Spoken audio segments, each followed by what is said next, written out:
નમસ્કાર મિત્રો, મારી પીઆર ગુજરાતી ચેનલમાં તમારું સ્વાગત છે। મિત્રો, રાજસ્થાનના ચુરુ જિલ્લાના રતનગઢ વિસ્તારના બાનુડા ગામમાં બુધવારે વાયુસેનાનું એક વિમાન ક્રેશ થઈ ગયું હતું। ઘટના સ્થળેથી બે લોકોના મુદ્દે મળી આવ્યા છે। આ ઘટના બાદ કલેક્ટર અને સ્થાનિક પોલીસનો કાફલો સ્થળ પર પહોંચી ગયો હતો। ગ્રામજનોએ આપેલી માહિતી મુજબ આકાશમાં જોરદાર અવાજ બાદ ખેતરોમાં આગ અને ધુમાડાના ગોટા નીકળતા જોવા મળ્યા હતા। ક્રેશ થયેલું વિમાન ભારતીય વાયુસેનાનું જેગુઆર હોવાનું કહેવાય છે। હાલમાં વિગતવાર માહિતીની રાહ જોવાઈ રહી છે। સૈન્ય અને સ્થાનિક વહીવટીતંત્ર દ્વારા મૃતદેહની ઓળખ કરવાની પ્રક્રિયા કરવામાં આવી રહી છે।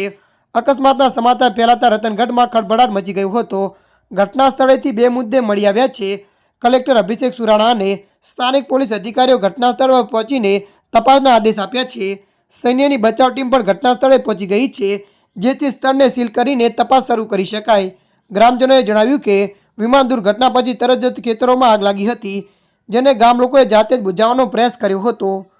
ત્યારે મિત્રો, હાલ માટે આટલું। મળીશું નવી અપડેટ સાથે। જો તમને અમારો વિડીયો પસંદ આવે, લાઇક, શેર અને સબસ્ક્રાઈબ કરી નાખજો।